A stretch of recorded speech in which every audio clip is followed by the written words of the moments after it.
And I think recruiting at every level, if you can't recruit, you can't win. You have to learn how to recruit. I will not go below 30 unless the player's an absolute stud as far as work ethic. We'll congratulate each other and chug some beers if somebody wins a national championship. If they did, don't you think I'd have 2 championships by now? I might have 3. Now, I know Cash uses those booster gifts. He's always promising cash and women, right? I've only been caught twice. I've only been caught twice. That's it.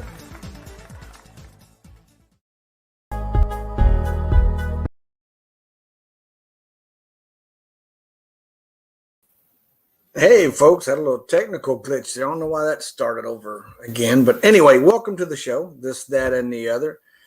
Season 3, I think this is episode 15, something like that. So welcome aboard for those who are in the wings. I know we've got one gentleman there who wishes to just listen. And the other gentleman, I'm sure we're going to have him on to discuss what he brought to my attention. We'll get him introduced here in a little bit. A couple things I want to go over before we get started, though, is apologize. Last week had a guest that I did schedule late, and he told me that he wasn't 100% sure he can make it, but ended up not being able to make it at all. So unfortunately, we tried to work things out, didn't materialize, and it was already after 8 o'clock, and I just decided to go ahead and cancel that show. So sorry that occurred. Sorry for the short notice for those that were on and wondering what was going on. But we're here tonight, and hopefully we can be here again every other Thursday night. Hope everybody's getting over any type of illnesses or quarantines they've had over this last year or so. Hope everybody's healthy and happy. I know I was down and out for about 3 days, I think. My wife says I slept 21 hours straight. It was not COVID. Who knows what it is or what it was. I'm back on my feet now, thankfully. And hopefully the worst part of that is over and out the window and done. Of course, I got a couple of schools that are suffering now for it due to my lack of being able to recruit like I wanted to. I'll use any excuse I can get for why those two won't be successful. But anyway, looking forward to a decent show tonight. We have a topic that's on the forum that needs to be discussed, and also one that isn't on the forum that I'm very curious to get involved in and delve into, and one of our guests will help us with that. But before we get into the heart of it, I've addressed some of the things. I do want to say this. Happy birthday to my wonderful daughter-in-law, Jessie. No, she's watching. Yeah, right. But anyway, happy birthday to her. One of the things that we were talking about on the forum is the transfer portal and being able to incorporate the ability for coaches to look into that portal and see what players have decided to leave their schools. Now, that comes primarily from the fact that we're starting to see an uptick in players leaving programs. I know years ago that was a routine occurrence, actually, where guys who thought they should be starting weren't getting the starts, weren't getting the playing time, and they just emailed the coach and said, hey, thanks, but no thanks, I'm out of here, and they disappeared off of What If Sports. You couldn't do anything with them. They were gone. Basically, all it did was gave you a scholarship for the upcoming recruiting season. And if you had him pegged to be your starter the following season, there's no way you could convince him to stay, because by the time you got the notification, he was already gone.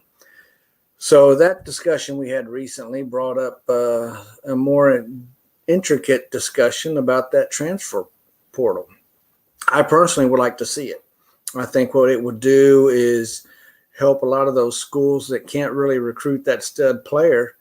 And it will also have those schools who are recruiting multiple studs at a position be a little more accountable for any promises that they make or any intentions that they have. You get a stud and he's going to expect to play. I don't care what you promised him. So I think that'll be a new twist on things. And I'm going to go ahead and bring Wayne on board as well. Let's see if I can get him on here. Let's see. There he is. Add to stream. Wayne, are you with us? Yes. Can you hear me? Hey, oh, yeah. Got you loud and clear. And, man, I don't know what's going on with these things today, but they are just loud.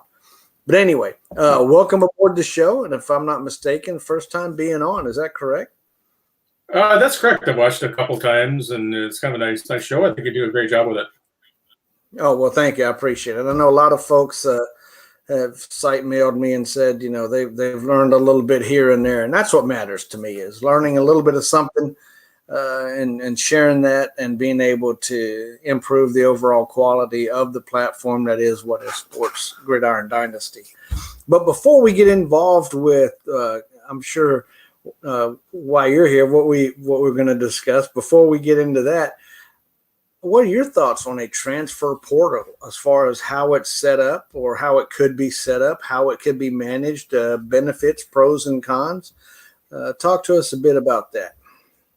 I think that's an interesting idea. I think there's some value in that. I think anything that makes the game a little bit more interesting and kind of adds to the strategy and things like that, I'd kind of be in favor of that. So obviously that goes on in real life. And one of the things I like about the game we have here is that, copies real life in a little bit of a way, not, other ways, not really, but, there's some of that concept that goes into it.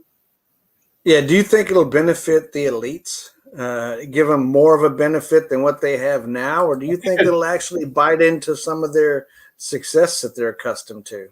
I think it could go either way, depending on how it's implemented. I guess I really haven't, not too up to speed on that thread you're talking about, but I think it could go either way, depending on how it's done. I think generally an elite is always going to have a little bit deeper roster, which kind of makes it a little bit tougher for the non-elites to compete with that. But that's one of the biggest advantages I see with an elite program.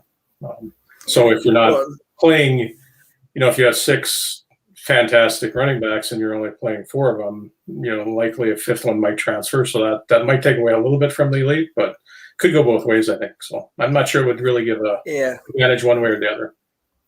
And, a lot of people see it as, an elite would lose 1 player. That's not going to impact him that much. Right. But the reality is, if that elite ends up going to an in-conference school, and that's another aspect I want to talk about. It's actually a double sword, because while it may degrade that elite, maybe not this year, but for the coming season, by having that particular player leave, it could drastically improve the roster of the adding school that's getting that player.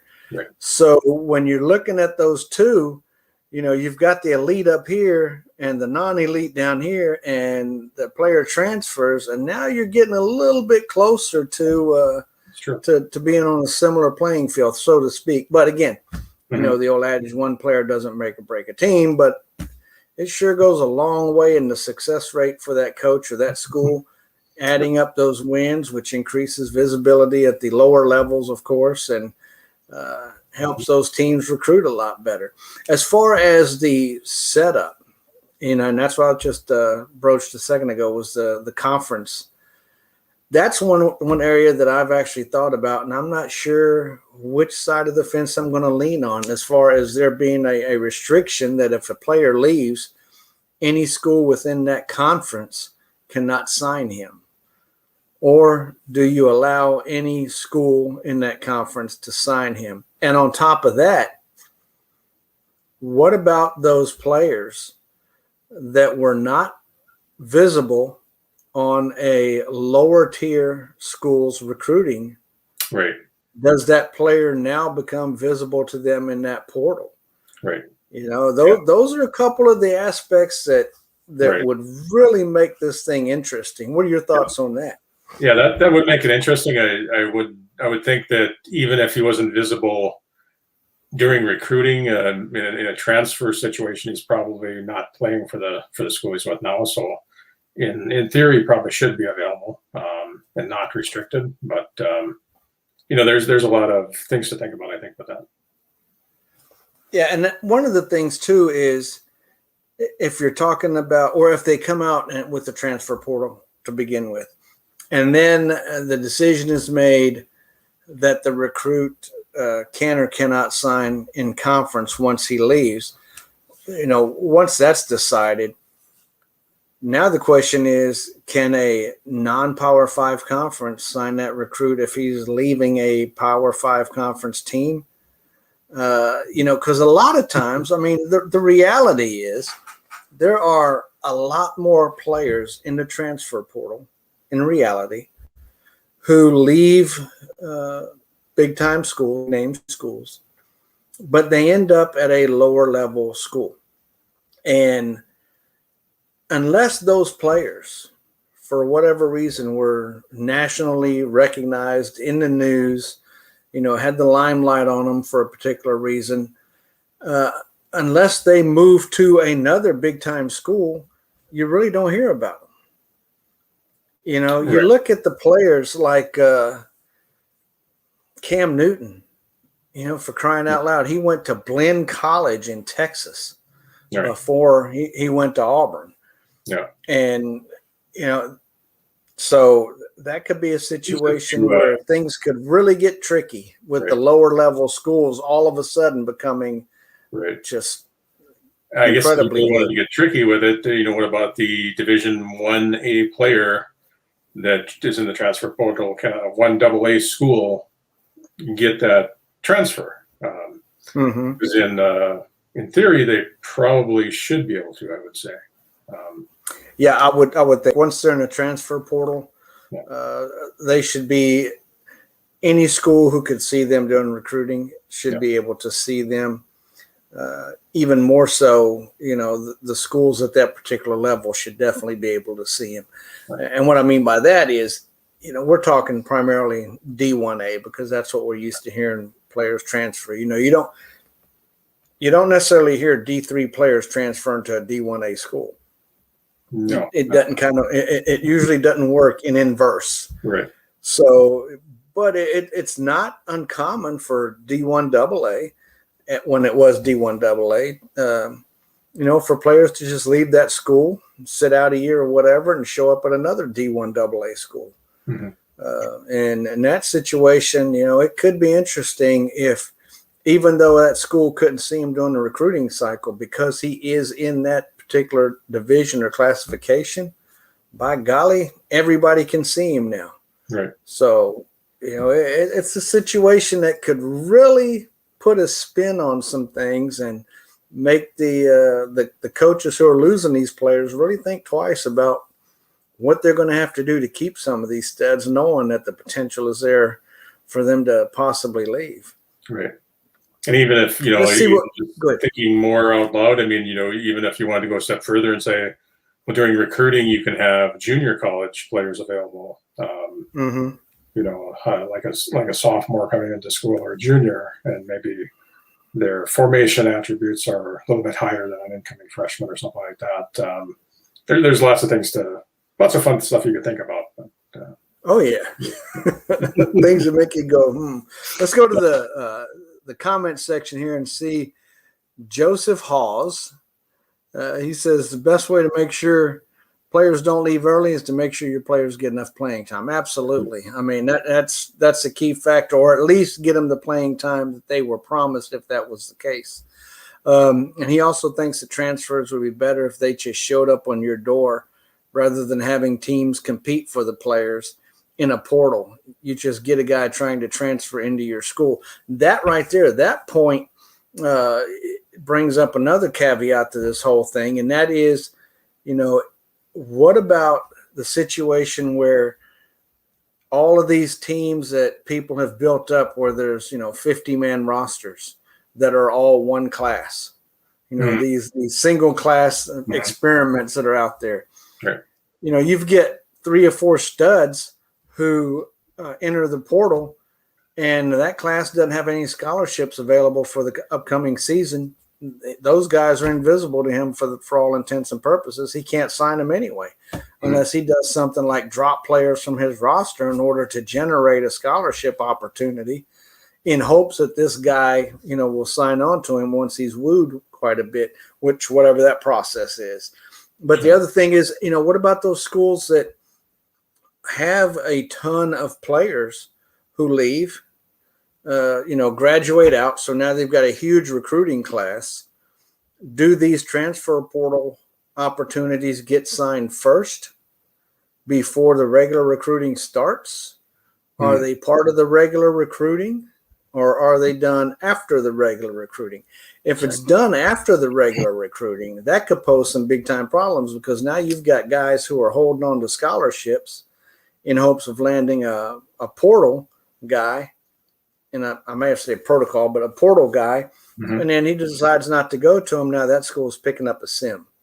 Right. You know, so there's a lot to be considered in that. It's just not a cut and dry situation where people can just haphazardly start throwing scholarships at people and not suffer consequences. And when you think about that portal too, if you had previously recruited that player and you had poured some money into him and lost that recruit to another school, and all of a sudden he enters the portal, do you have an advantage then because you had previous contact, right? And that relationship, absolutely. You know, whether he chose to go elsewhere was through no detriment of your own as far as the recruiting process. It was just he particularly favored that school over yours because they put more effort into them. Let's put it in GD terms. But now that that's come and gone, does the effort that you put into that recruit still register in his mind that, you know, makes you a favorable over somebody who didn't recruit him to begin with? So again, I'm just happy I'm not on the What If Sports staff to try to, you know, wade through the thick and shark-infested waters on this one, because I guarantee you, you know, we've probably got 60 or 70 people that could very intelligently speak and argue all sides of this. Exactly. And we'd never come up to an acceptable location, process, or procedure for anybody. Let's see what else we've got on here. Ray, my man Ray Aricio. Maybe also D1As can see D1 transfers. Absolutely. I agree with that wholeheartedly. Would be nice during job change to have those players wanting to leave. You can offer PT or starts and keep them. Yeah, and exactly. That's kind of the counter to what we said early on with, and it's probably still this way, but in the past, when a player left your school, you had no prior notice. There was nothing you could do to keep him. He simply, you know, emailed you and said, yo, I'm out of here. Boom, gone. Nothing you could do about it. But I like Ray's idea too, of being able to get that notice, and maybe not toward the end of the season. You know, maybe somewhere along the season, you know, how we get those notices from players occasionally that we promise playing time to. It'd be nice to get a notice from a player who has a bit of concern about his playing time, or in some of the other platforms where you've got a meter or a color gauge on a player's profile that indicates his satisfaction level of how things are going, you know, and you get a player who's creeping up to the red. When he's solid red, you know, he's a very good chance of leaving. You may be able to see that even without him contacting you, because the guy's shy and he doesn't want to stir any ripples or rock the boat, so to speak.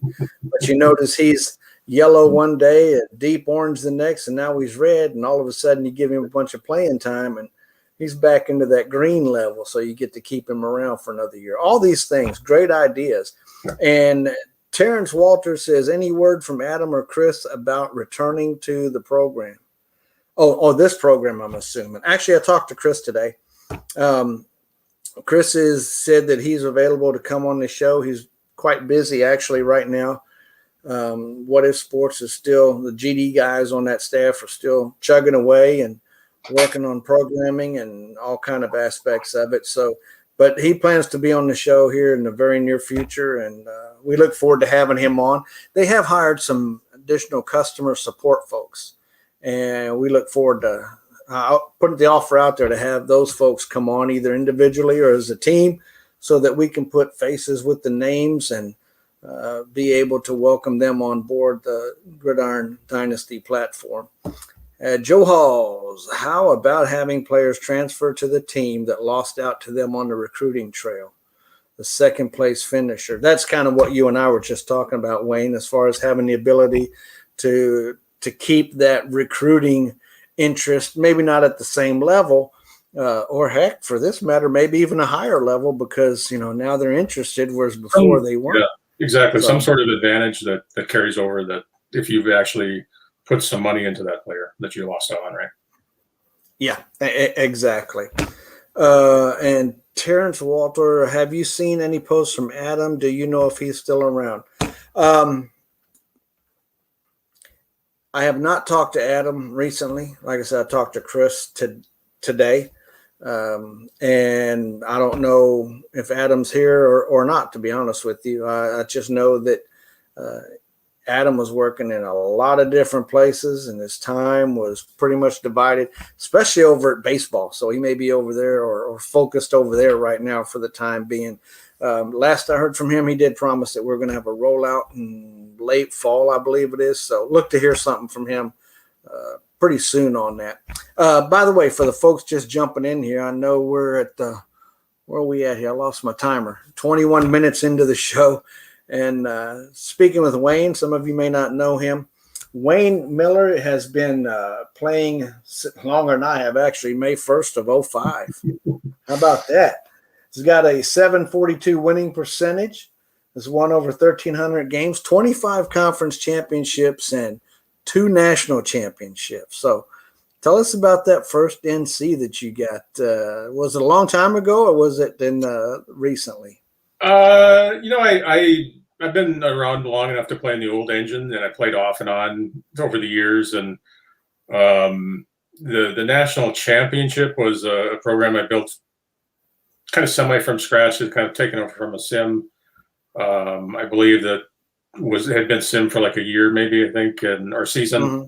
And then I built that program up, and at that program, it was a really good feeling to finally get that accomplishment, because I had lost out a couple times to I think there was a coach at Florida A&M that kind of became the rival. I don't recall his name now even, but I'd lost a couple championship games and a couple playoff games, and then finally got that one, and then that was an undefeated season, and then the second season I finished up with another undefeated season, so they were actually back to back. And I was working on a third and got undefeated to the championship game and lost it again. So I probably lost more of those championship games than I won. So, but well, yeah, and that's that's reflected in my record. It shows that I think I've got 4 maybe national champions. 4, yeah, I think it's 4. And ironically enough, those, if I'm not mistaken, were one was Eureka, back-to-back, and then one more recently was Humboldt State, where I won it, didn't win it, and then won it the following year. And in both cases, they were teams that Super V97 left behind. Oh. So kudos to him. He gets a share of those national championships, most definitely. But, yeah, that first one to me was just a huge relief, for lack of a better term, to finally crack that egg and get that goose egg off the board and replace it with that straight number and then the crooked number, and trying to make things happen. The good thing about it is, in your case, you built the program, so essentially you manufactured that team and scripted it and got it stacked and fit and playing the way you wanted, and earned that championship. Basically from the bottom up. Mine were pretty much, just handed to me on the silver platter. I have yet to build one. And it's not because I can't, I get so bored with the same team. And I hate to say that, there's been many a times when I've had a team on the verge of getting things done. They're showing up at the national championship game routinely, and I'm like, let's see what else is out there. I don't, and I think Daryl or Shannon and I have talked about that in the past too, where that mindset is just like, yeah, I'm kind of bored. I don't know what I want to do. Let's, But anyway, enough of that. I'm going to throw up some information here on the banner. Definitely encourage anybody who's leaving comments to come on the show and join us, because I can't see the comments when we go to this part of the program. So forgive me if I don't answer you, but let's see. Here we go. You brought this to my attention a couple of days ago, I guess it was. And, you shake your head and you go, I don't know the inner workings of the what if sports algorithms and mathematical equations and the gazintas and all that.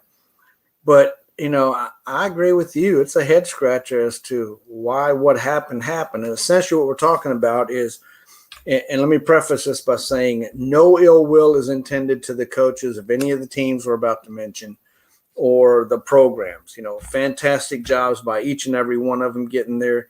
We're not trying to demean or diminish the success or the accomplishment of those coaches. We're just highlighting one of those things that you encounter in real life to some degree. But in real life, you get some kind of feedback. There are enough experts out there that can kind of explain why what happened. Here, short of going to customer support and getting a golden key to unlock the mysteries of how things happen behind the curtain there at What If Sports, we're really probably not going to know the answer other than just through discussion, through what ifs and head scratching. So anyway, here it goes. In Hayes this past year, let's see if I can get it up there. There we go. Right after the conference championships, Wisconsin was definitely in the spot for the national championship game, but USC leapfrogged them. And the reason I say they were in the spot for is because if I were on the committee, I would have put them there for a variety of reasons. Both teams won their conference championship and were 14-0 going into the bowls. So evenly matched in that regard. The only common opponent was Tennessee, and Wisconsin beat them by more points than USC did. So if you use that as a criterion, I give my nod to Wisconsin.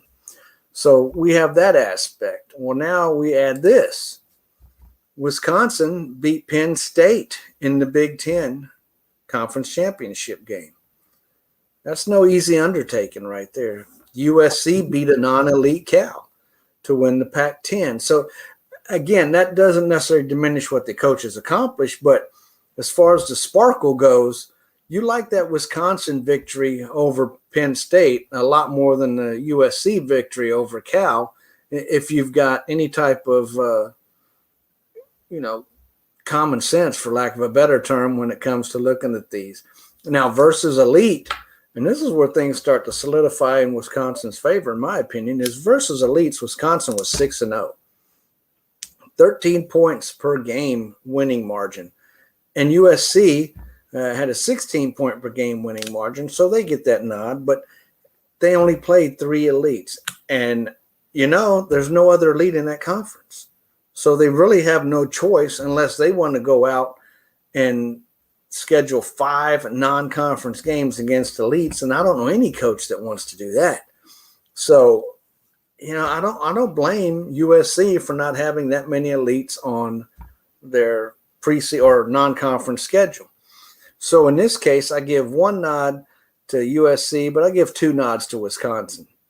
And then here, and this is what Wayne provided me earlier today, the rankings after the conference championship games, you had Wisconsin number 1 and USC number 3.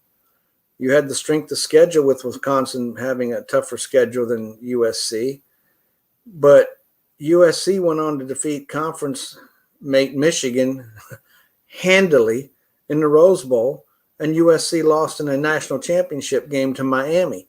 So that is what I'm scratching my head on, is how in the world did Wisconsin not earn a national championship bid over USC with everything that they accomplished throughout the season? Wayne, you pretty much had the same sentiment, didn't you? Well, yeah, I'm actually the guy coaching Cal against USC. Okay. Yeah, that's right. You said it. And, so I know USC is a great coach, and he's on the verge of a national championship pretty much every year. Same with Miami. Both were deserving to be there. But I think, the amazing part of this is the coach at Wisconsin. It's actually a combination probably of 2 coaches. Like D. Richard was recruiting a lot of the players that ended up in this run that Wisconsin's had in Hayes, where I think the year he left, they were in the national championship, lost. And then I think Husker Fan 58 took over and has won back-to-back national championships, which had a non-elite out of the Big Ten. is to me that's quite an accomplishment. Yeah, it is. So it's more about that some respect for that accomplishment. But then at the end of the year, USC and Wisconsin is very close. You scratch your head a little bit when Wisconsin's 13th on strength of schedule, USC's 14th. You wonder why Wisconsin went from 1 to 3 all of a sudden. But again, you kind of wonder, is it because it's an elite school? Exactly. Is kind of the word, because really Wisconsin has earned some respect, and I'm kind of a proponent of the rolling elites and kind of playing your way into that elite level, which I certainly think you could make a good case of Wisconsin being an example of that they've earned their stripes and that, and probably should be on the same level as an elite. So when we talk about changing the game and trying to get kind of and maybe the elites that are there stay the same, but maybe there's an opportunity for schools to kind of play their way into being an elite, and true. And so that's the head scratcher that was a little bit kind of very close though. I mean, you're talking about 13 and 14, but it's really weird that they got jumped a little bit like that. So. Jumped, yeah. I mean, I could see if USC was ranked ahead of Wisconsin and things didn't change. You're like, yeah, okay, but the fact that USC went up and Wisconsin went down, and that kind of got me. Now, I know the guy that knows the answer to this, and that's Daryl. Daryl will tell you exactly why it happened. Hey, Daryl, welcome to the show, brother. How are you? I'm doing well. How about yourself? Doing all right. Well, it's amazing that you're talking about this, because this has kind of been a hotbed, because I'm buddies with Husker Fan 58, and we have a chat together, and he was talking about it, and I'm pretty sure that's the reason he just left was, because of the results of him not being in the national championship. And I feel for him. And I even questioned, I sent a message to Adam previously in the season before in Leahy. We came across the same exact thing, and I sent him a question about it as well. I was at LSU. Tennessee was ranked number 1, and I played Alabama. Let's see, I got it right here. Alabama they were ranked number 4. I was ranked number 2. Alabama beat me. They stayed the same. They did not move. Even though they beat me, I was ranked number 2. They stayed there.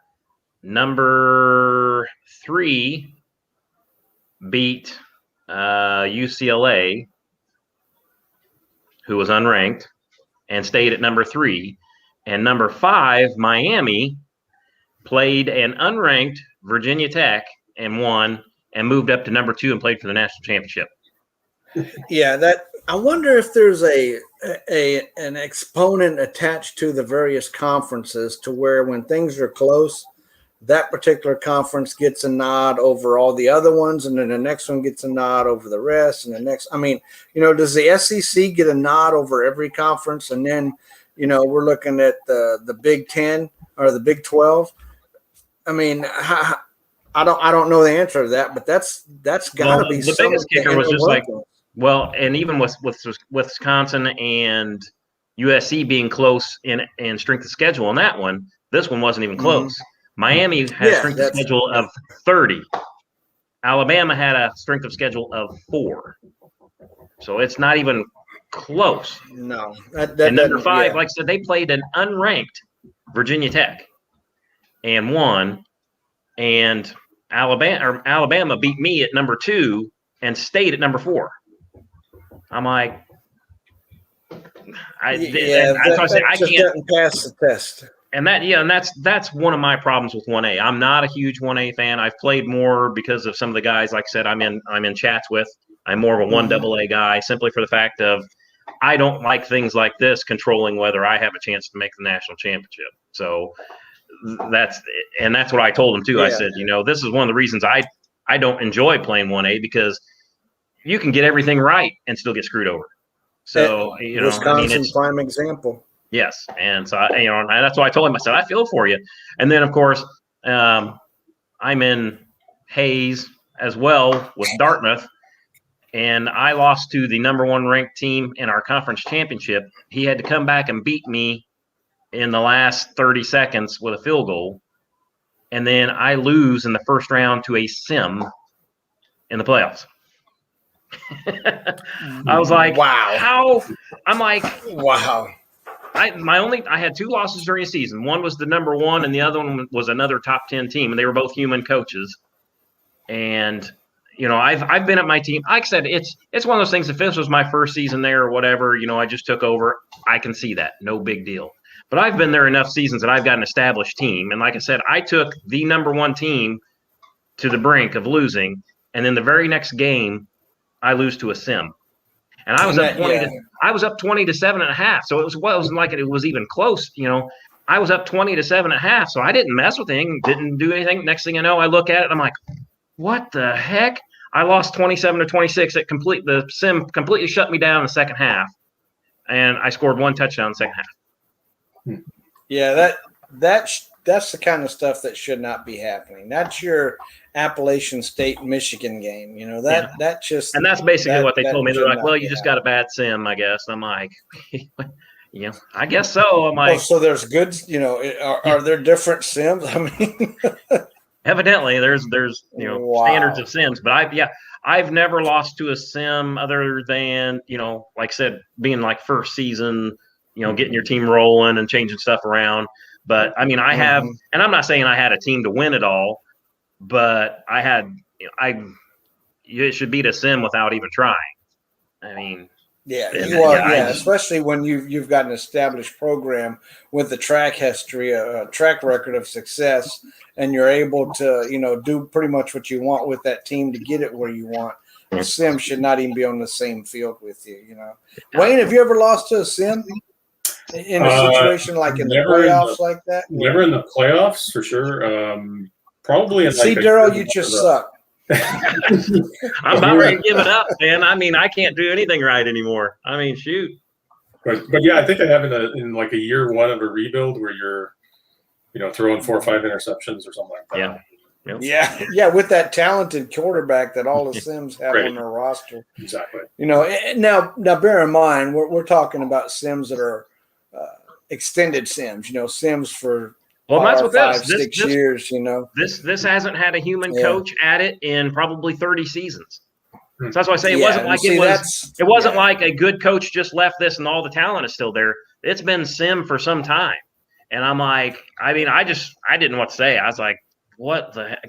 And that's what I say between the rankings, between that and, between the one in Leahy last year, the one with Wisconsin this year, and then that happening, I had to send a message. I'm like, what the heck is going on here? I'm like, it's, there's chaos on the streets, I mean, yeah. Well, even like that post about the talent is everything, that's been on for a while. And a lot of people have been chatting on it. Is, the reality is, the bottom line is, coaching does matter.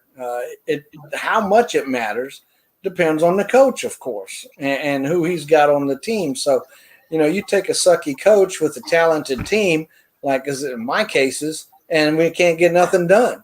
But you take a guy, a Jason Freeman that takes over a prolific sim team, and you give them 2 or 3 years, and they're in a national championship game with. So coaching has something to do with it. Having said that, you would think that even a team as a sim that had the lightning strike 1 in a million opportunity of pulling in the #1 recruiting class 4 years in a row as a sim, and so that kind of tells you where the talent level is.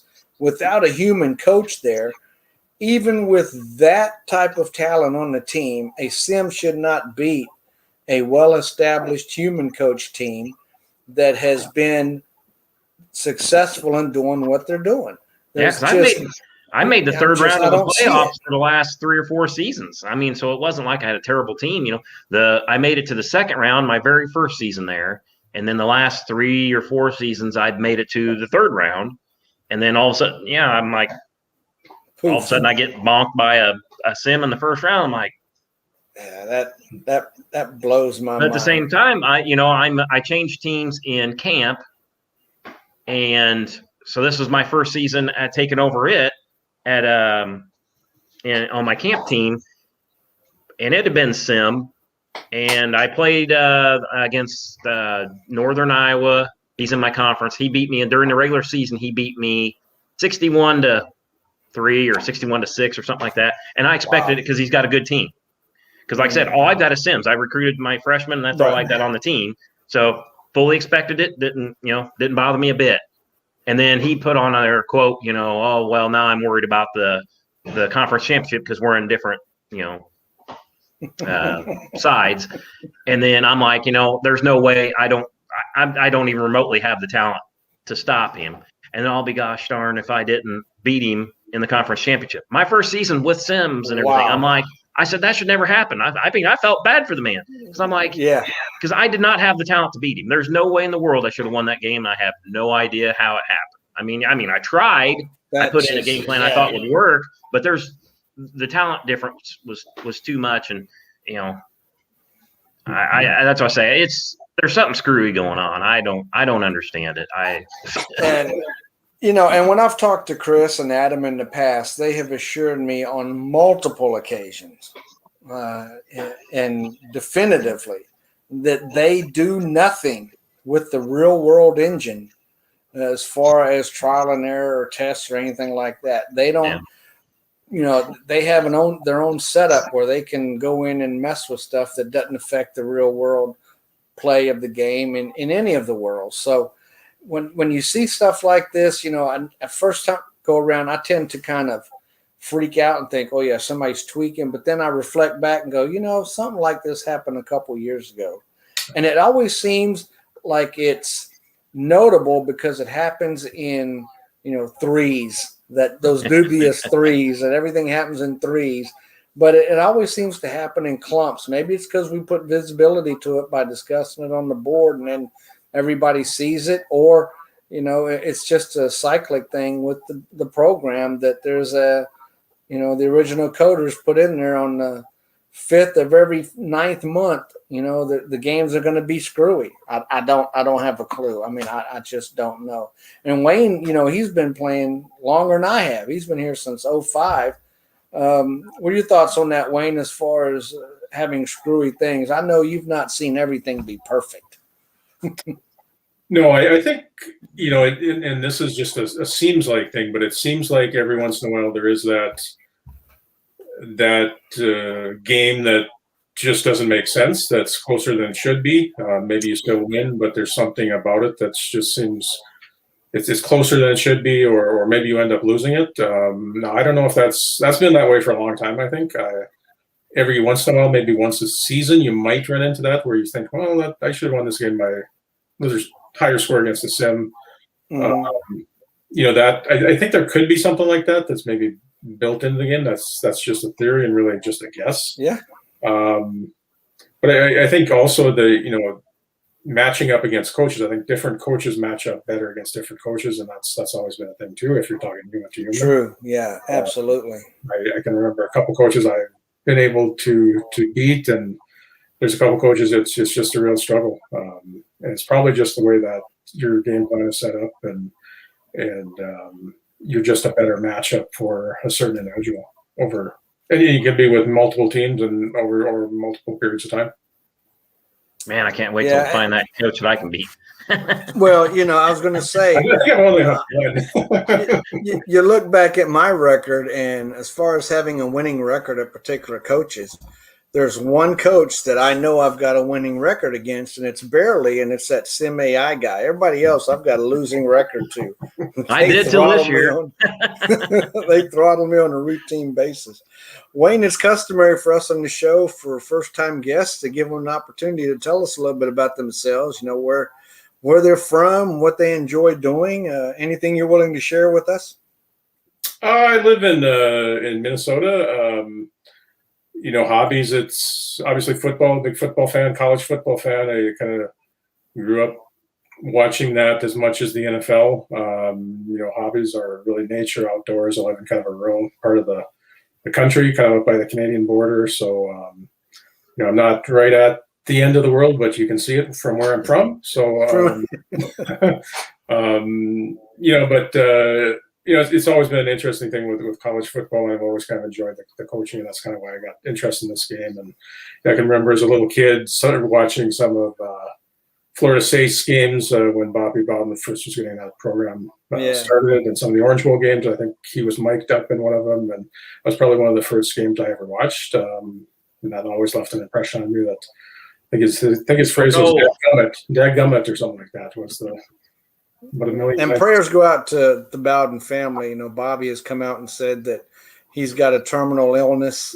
Didn't specify exactly what that illness was or how, what the prognosis is as far as time remaining. But that's a football family, with Terry and Tommy and all. I mean, you talk football. I'd love to sit at that table and have the Mannings on one side and the Bowdens on the other, and just, I'd be the lazy Susan in the middle of the table, just turning from one to the other, just absorbing everything I could from the knowledge that spills forth from that entire set of family. Incredible. Now, Wayne, you're from Minnesota, so as far as what if sports goes, did you have a leaning toward Minnesota teams? I mean, in D3 or D2, there's a bunch of them up in that area.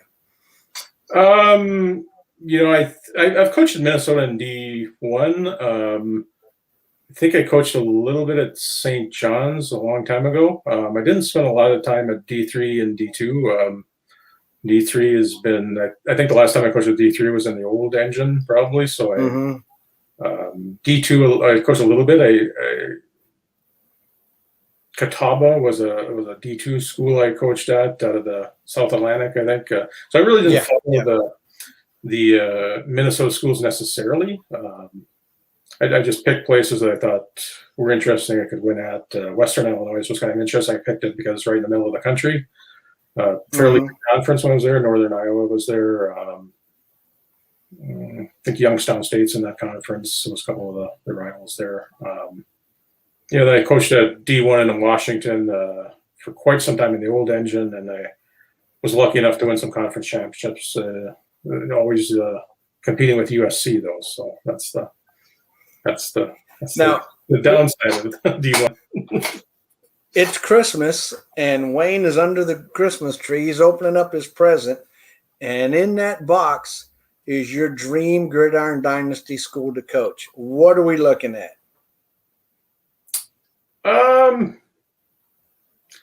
Christmas in July. You never know. It might happen.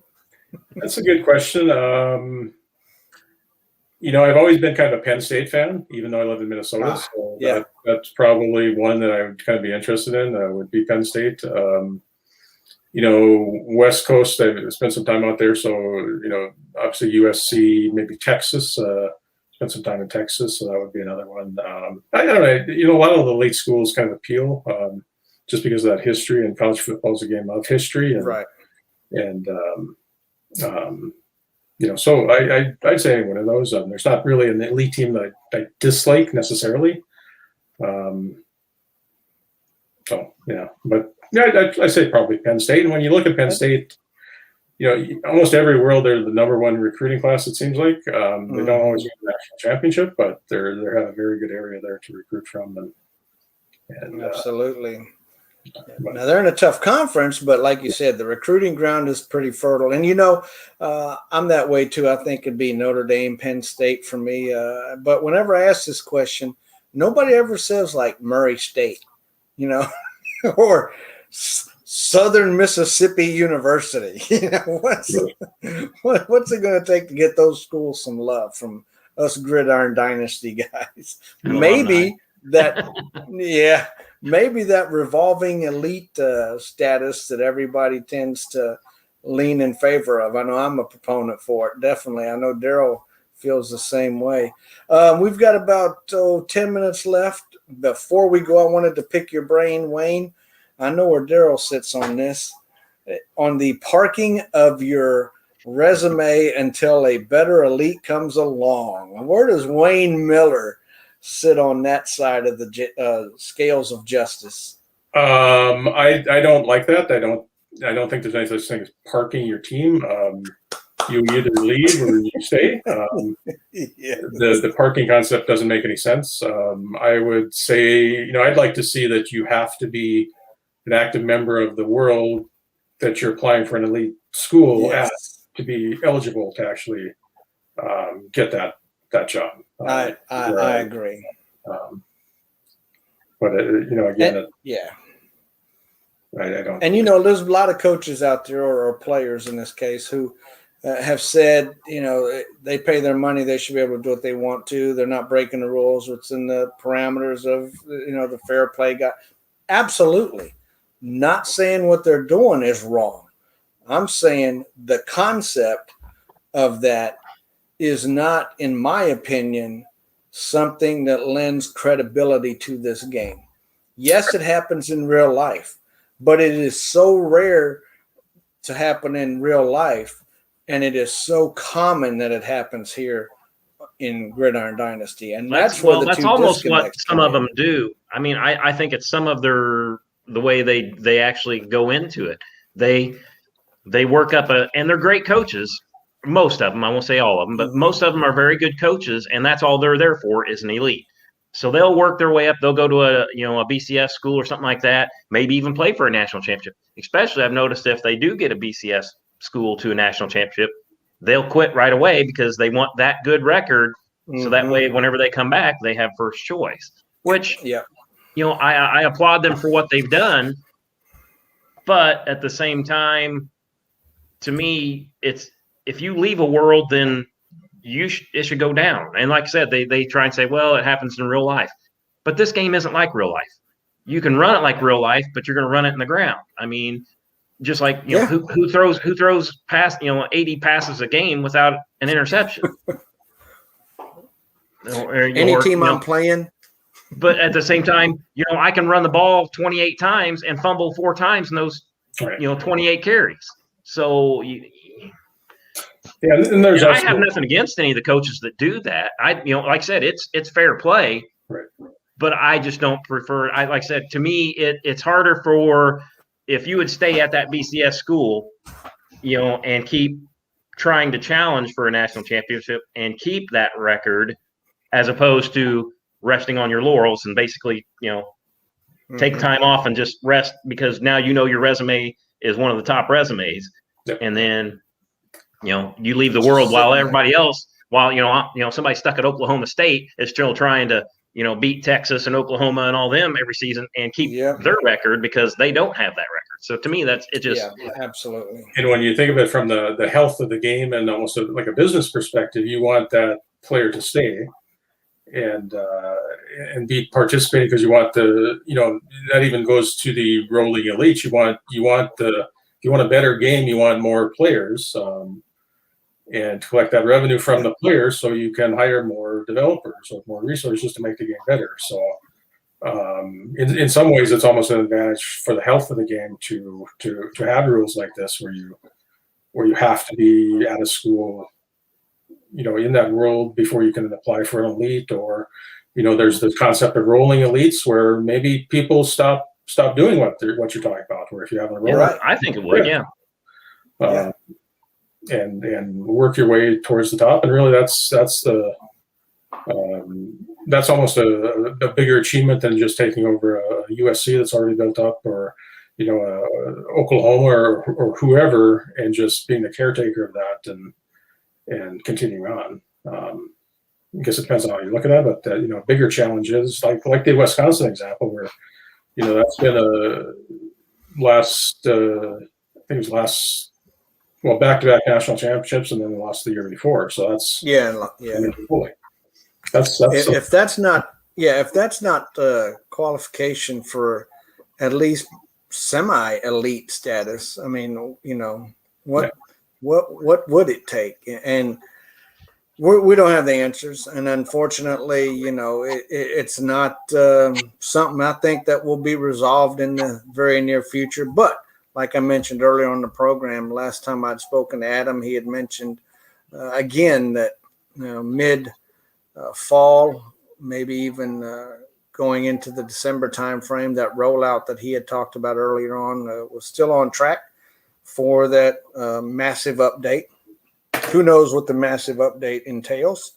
I know I look forward to it, and I know that the staff that we have available, with the increase in customer support folks, the tickets are getting answered so much faster than they were in the past. So I can only imagine the progress that's being made that in areas of the game that we don't even know about. But fingers crossed, I think the future is bright, and maybe some of those concepts and ideas that we've addressed here tonight will be part of the new evolution or a new game going forward. And we can only wait and see, definitely. But Wayne, I want to thank you personally for being on with us tonight, and definitely for bringing some content to the show regarding the Wisconsin championship leapfrog that occurred there. It was definitely a good topic for discussion. And Daryl, as always, popping in with us, and we can always rely on him to give us the exact 100% correct answer to any question we have. But again, guys, thank y'all for joining us here tonight. And to those folks tuning in, leaving message on the comment board, I know we didn't get to answer some of those later on in the show. Those are off to the side, so I don't always get to see them right away. But anyway, thanks for you guys for being there as well. And even old Ray popped in and left a message on the comment section. So he's still out there kicking it. He's still getting her done. Anyway, guys, thank you so much for being with us. Until next time, I'm Majique. I'm your host, and you've been watching This, That, and the Other. Thanks, guys. How you?